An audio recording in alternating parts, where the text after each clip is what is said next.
They say a single We did question it, can my change a love. life. It I didn't feels like a believe that dream. until my neighbor asked me one in front of half the county.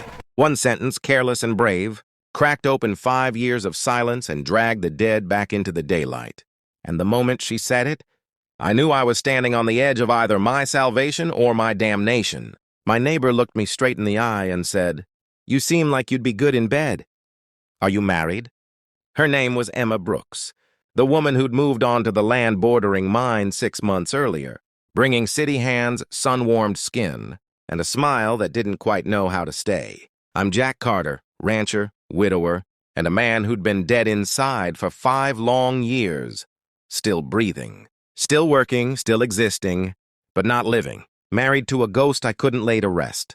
For half a year, we'd lived side by side, fence lines touching, lives carefully apart, stealing glances across pasture rails, pretending not to notice how loneliness recognizes itself in others. She had eyes that carried secrets, the kind that looked like they've seen too much too fast, hands that didn't know the first thing about ranch work but tried anyway, blistered palms wrapped in determination. She didn't belong in my broken world, and I didn't belong in hers. Whatever pain she was running from, whatever history she refused to name. Then came the community barn raising, one of those small-town rituals that pretends everyone's whole and happy for a day. 50 people, hammers ringing, beer flowing, laughter stitched together with obligation and habit. I was stacking lumber, keeping my head down, just trying to survive another day without feeling too much, when Emma walked up to me smelling like sawdust, sweat, beer, and something sharper, like courage borrowed from a bottle. She didn't ease into it. Didn't flirt the safe way. She just asked it, loud enough for the world to hear. "You seem like you'd be good in bed. Are you married?" The hammers stopped. Conversations died mid-sentence. 50 people froze in the sound of my own heart. Silent for 5 years, kicked hard against my ribs. I looked at her, really looked at her. At this woman brave enough to ask the wrong question in the right way, and I answered with the only truth I had left. "No, ma'am," I said. "I'm still waiting for her." Waiting for her. Emma's face flushed, humiliation and confusion washing over something else I couldn't quite name. She thought I meant some future woman, some maybe, some someday. She didn't know I was talking about the dead. That night, long after the barn was framed and the crowd dispersed, she followed me. She didn't know I'd spotted her headlights in my rearview mirror, the way grief trains you to notice everything, to hear engines where others hear silence. She parked in the shadows while I walked through the iron gates of the cemetery, the gravel crunching under my boots like bones. She watched me kneel in front of the grave marked Sarah Carter, beloved wife, watched me break the way I broke every night when I was alone. "Sarah," I whispered, my palm pressed to cold stone that should have been warm skin. "Tell me when she's here. Tell me when I'm allowed to stop waiting. Because today a woman asked if I was married, and for 1 second, God forgive me, I forgot you were gone." The wind carried cut grass and old flowers. Somewhere behind me, gravel shifted. Emma trying not to be seen. I kept talking because maybe she needed to hear it too. 5 years, baby. 5 years I kept my promise. Haven't touched another woman. Haven't wanted to. Haven't felt anything but this hole where you used to be. My voice cracked. But today, when she looked at me, when she asked that question, something woke up. Something I thought died with. "You in that hospital room," I heard Emma's sharp inhale from the dark. Now she understood what I meant by waiting. "Is that you?" I asked the stone. "Is that the sign I begged for? Did you send her? Or am I betraying everything we were by even thinking her name?" The marble didn't answer. It never did. I pressed my forehead to Sarah's name and let the tears come. The kind I'd been rationing for months. "I'm so tired of being married to a ghost," I whispered. "But I don't know how to stop. You're..." Aloud. The words sliced. Through the dark. I spun around.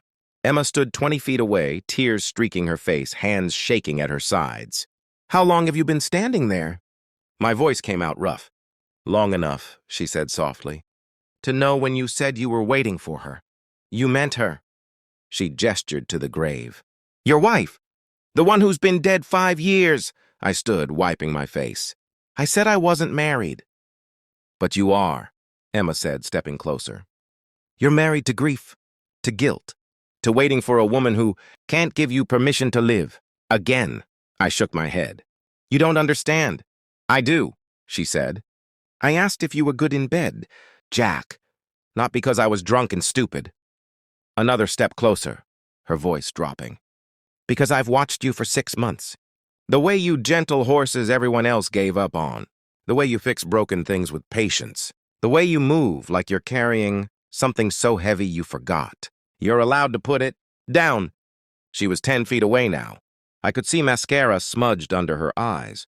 Smell her perfume mixed with sawdust. I wanted to know if the man I've been falling for still exists, or if he died with her. Emma, and you answered like she's just late, she cut in, hurt, sharpening her words. Like being faithful to death makes you noble instead of just stuck. I made a promise, I said, fists clenched. I promised I wouldn't replace her. I'm not asking you to replace her, Emma shot back. I'm asking you to stop dying for her. She went still, her voice breaking. I'm trying to save you. And if I'm honest, trying to save myself too. From what? The question slipped out before I could stop it. Her shoulders sagged. From a man who taught me that being good in bed meant being good at taking pain. A man who married me because ownership felt like love. Her eyes held their own graveyard. I left him 9 months ago. Took what I could carry. Ran until I found a place he'd never look. Been hiding here ever since, trying to remember how to be human. My chest tightened. So when I asked you that question, she said, laughing bitterly, I wasn't asking about sex. I was asking if you remembered how to be gentle. If you saw women as people, not ghosts or property. If there was anything left of you that could show me wanting doesn't have to hurt. We stood. Among the graves, 2 people shackled to phantoms. I don't know how to be what you need, I said. I've been dead a long time. Then maybe we learn together. She stepped closer. What if waiting is just another word for afraid? Before I could answer, headlights swept the cemetery. A black car rolled to the gates. Emma went white. No, she whispered. He can't. A man stepped out, tall, polished, smiling like a predator. Who is that? I already knew. Richard, she said. My husband. He walked toward us. Time to come home, darling. Emma grabbed my arm. Please. I can't go back. Emma belongs to me, Parker called. And I've got papers to prove it. Something cold formed in my chest. She says she's not your wife, I said. Parker smiled. She doesn't get to decide that. He turned to me. Step aside. Jack, Emma pleaded. I need to know if you're done waiting. Parker grabbed her wrist. Enough. And something inside me, something dead for 5 years, roared awake. I stepped between them. Let her go, Parker laughed. This doesn't concern you. She asked me a question, I said. And maybe I've been answering the wrong one. Parker's hand went to his belt. A gun came out, gleaming. Emma screamed my name, and I realized the woman who asked if I was good in bed had become the reason. I remembered how to fight. The gun looked expensive, deadly all the same. Last chance, Parker said. Walk away. She's not your wife, I said. Marriage isn't ownership, he sneered. You? The widower who couldn't keep his wife alive? The words were meant to kill me. They didn't. You're right, I said, stepping closer to the barrel. I couldn't save her. But Emma didn't ask if I was good at saving people. She asked if I was good at being present. Another step. And you've never been good at that. Parker cocked the hammer. The click echoed. Wind carried the promise of rain. I thought of Sarah, then of Emma, and I moved. I grabbed his wrist. The gun fired. The shot went wide. We crashed to the ground, fighting. Grief against cruelty, dirt and marble and blood. The gun skittered away. Emma grabbed it. Parker lunged. I dragged him back, took a kick to the face. Emma stood shaking, gun raised. Put it down, Parker crooned. You're not a killer. He's right, Emma said softly. Then her hands steadied. But I asked my neighbor if he was married, and he said he was waiting. She looked at me. I need you to stop waiting. I stood, blood on my mouth, and walked to her side. No, I said. I'm not married anymore, and everything changed. The ghost went quiet. My heart remembered how to beat. Sirens wailed in the distance, growing louder. Parker sneered. You'll regret this. No, Emma said. You will. Red and blue lights filled the gates. Sheriff Marcus Williams stepped in, eyes hard. Hands where I can see them. Mr. Parker. Parker sputtered about marriage and rights. Marcus cuffed him. Divorce was finalized last week. Emma sagged. I caught her. She sobbed against me, alive and warm. I asked if you were married, she whispered. I was waiting, I said, for permission. Turns out, she said, laughing through tears, we don't need it. We stood between the grave and the open gate. The dead behind us, the living ahead. What now? She asked. Now, I said, we go home. And for the first time in 5 years, I meant a place with a future. The sheriff's cruisers rolled. Out of the cemetery, one by one, red and blue lights dissolving into the dark until there was nothing left but the wind, the iron gates, and the quiet that settles after violence has burned itself out. Emma and I stood there longer than we needed to. Hands still locked together like if we let go, the night might decide none of it had really happened. My lip throbbed where Parker's boot had split it. My ribs screamed every time I breathed too deep, but none of that mattered. What mattered was the weight in my chest had shifted. Not gone, not healed, but loosened like a knot finally willing to be touched. Emma wiped her face with the heel of her hand, leaving a smear of dirt and tears. You okay? She asked, her voice rough with shock. I nodded. Been worse, I said, and realized it was true. She laughed once, short and disbelieving. I can't believe he actually found me. He won't find you again, I said. More promise than certainty. She looked past me, eyes flicking to Sarah's grave, and her shoulders softened. I'm sorry, she said quietly, for intruding, for hearing things that weren't meant for me. I followed her gaze. The headstone sat calm and indifferent, moonlight tracing the carved letters. Maybe they were, I said. Maybe I just needed someone living to hear them. She squeezed my hand, tentative, like she was still learning which touches were safe. What you said back there, she murmured. About not being married anymore. I exhaled slowly. I don't know what that means yet. I just know it's true. We walked out of the cemetery together, the gravel crunching under our boots, the gates creaking closed behind us like punctuation on a sentence that had taken 5 years to finish. My truck waited under a cottonwood tree, dusted with pale moonlight. I opened the passenger door for her without thinking, then froze, suddenly aware of how small gestures can feel enormous when you've been starved of them. She hesitated, then climbed in.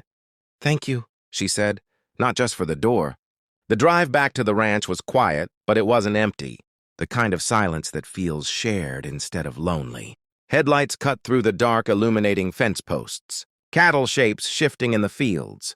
The familiar road I'd driven 1,000 times without noticing. Anything but the ache beside me. Emma watched the land roll past, her posture slowly easing, like her body was realizing it wasn't being hunted anymore. He always said he'd take everything, she said suddenly. Land, money, me. I kept my eyes on the road. Men like that confuse taking with winning. He'll try again, she said. Maybe not with a gun, but with lawyers, smears, fear. Then we deal with it, I said. One thing at a time.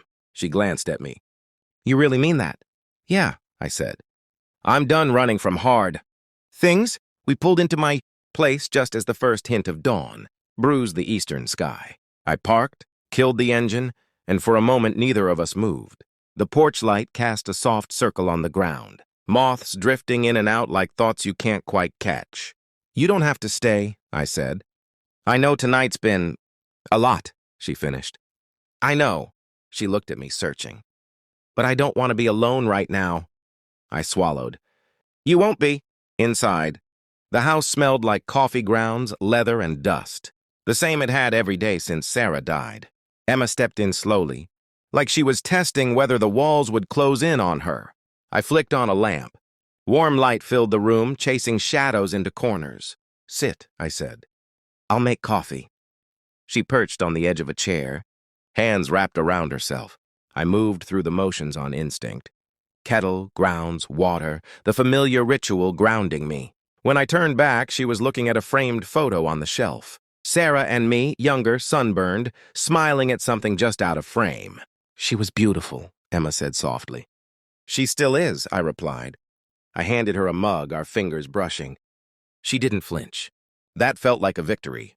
We sat on the porch as the sky lightened, steam rising between us. Birds started up, tentative at first, then louder, like they'd been waiting too. You said something back there, Emma said.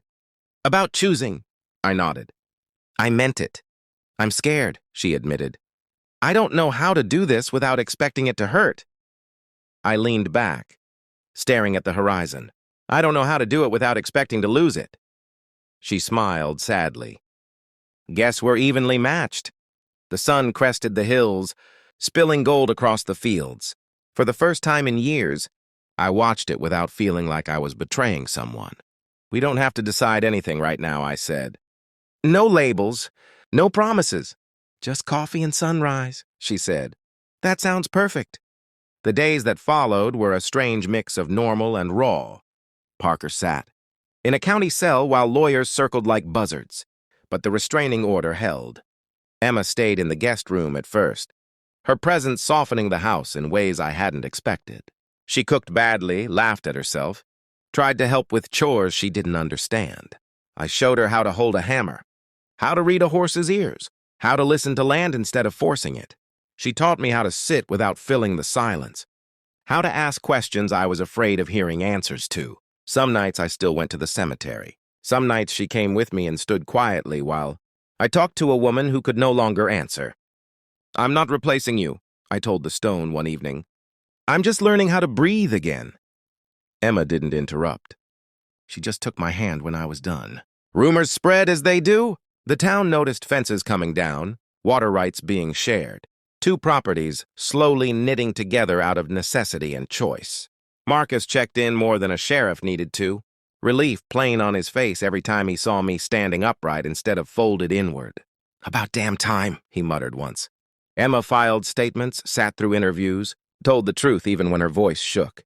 I watched her reclaim pieces of herself one by one, and something in me healed by proximity. We didn't rush what was growing between us. Touch stayed careful.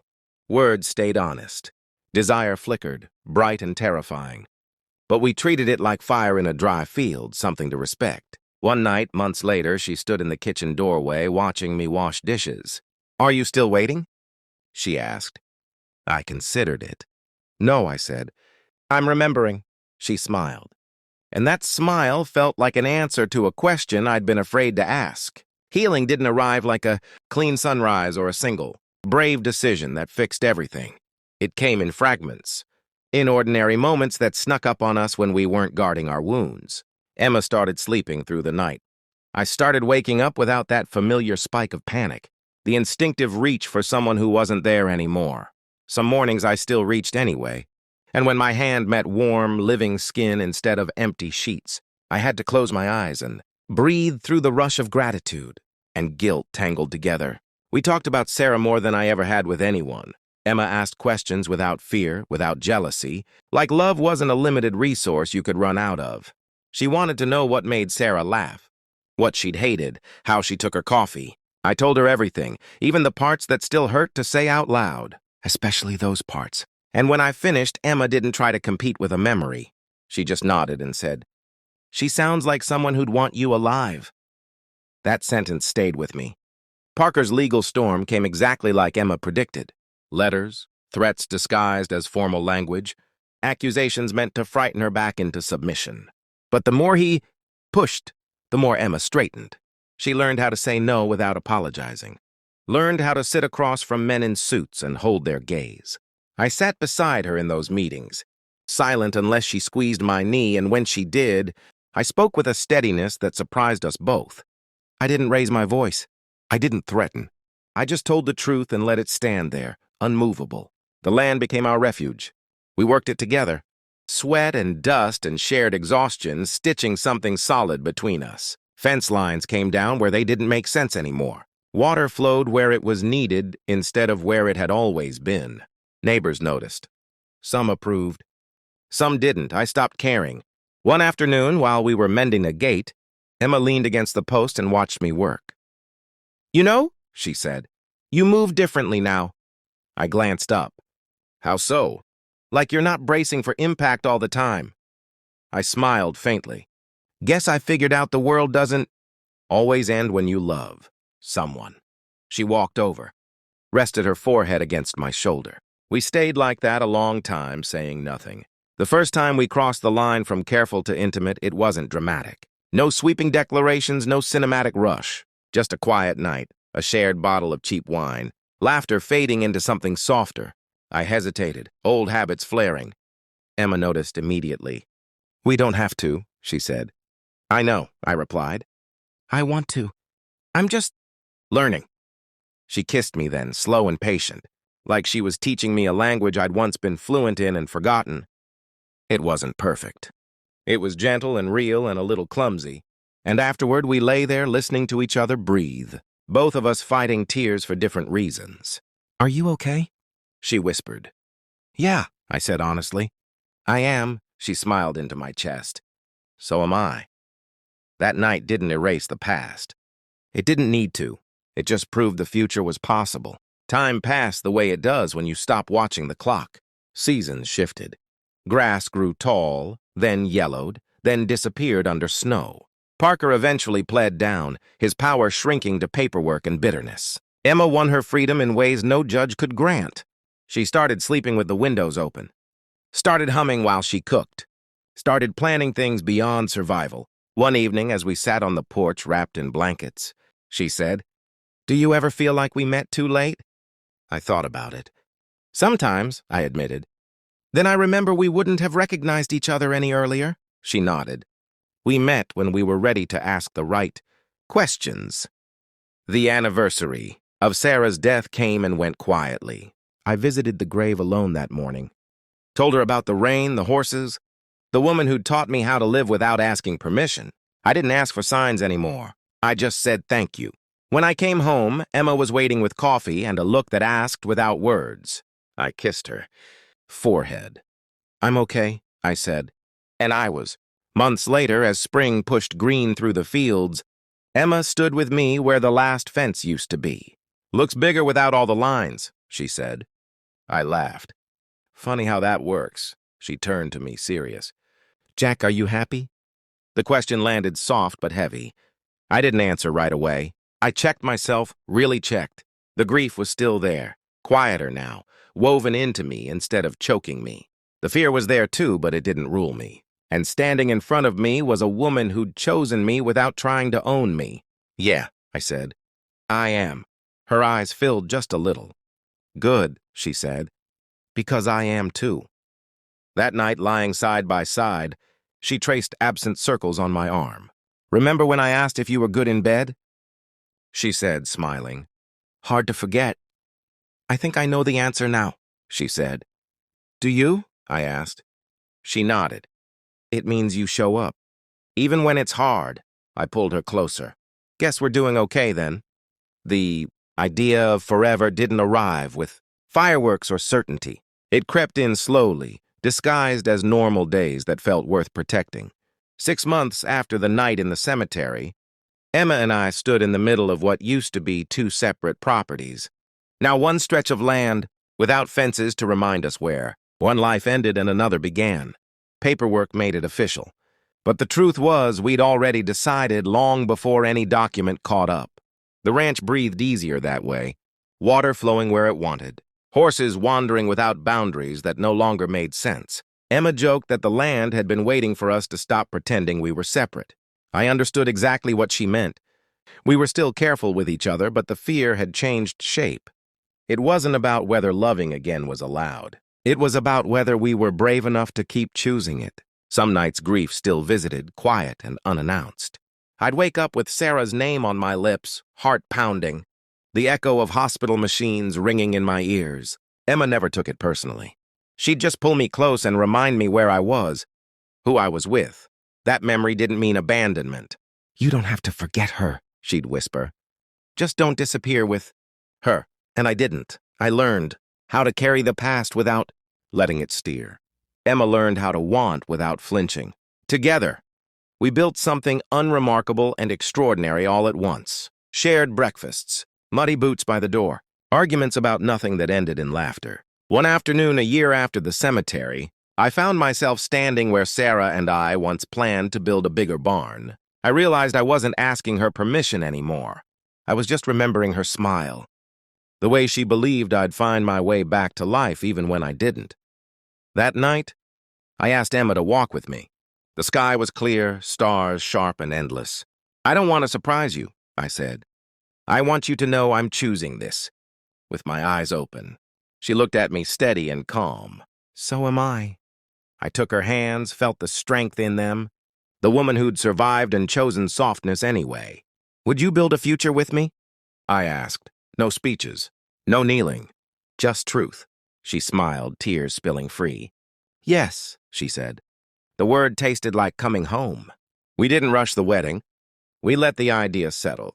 Let the life we'd already built prove it could hold something bigger. When the day came, it was spring, green everywhere, the land generous and alive. Marcus stood beside me, grinning like he'd been waiting years for this moment. Half the town showed up, curious and kind and quietly proud.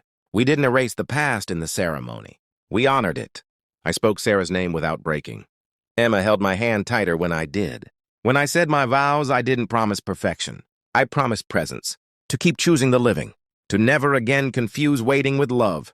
That night, in the house we'd turned into a home, Emma asked me softly, "So, are you good in bed?"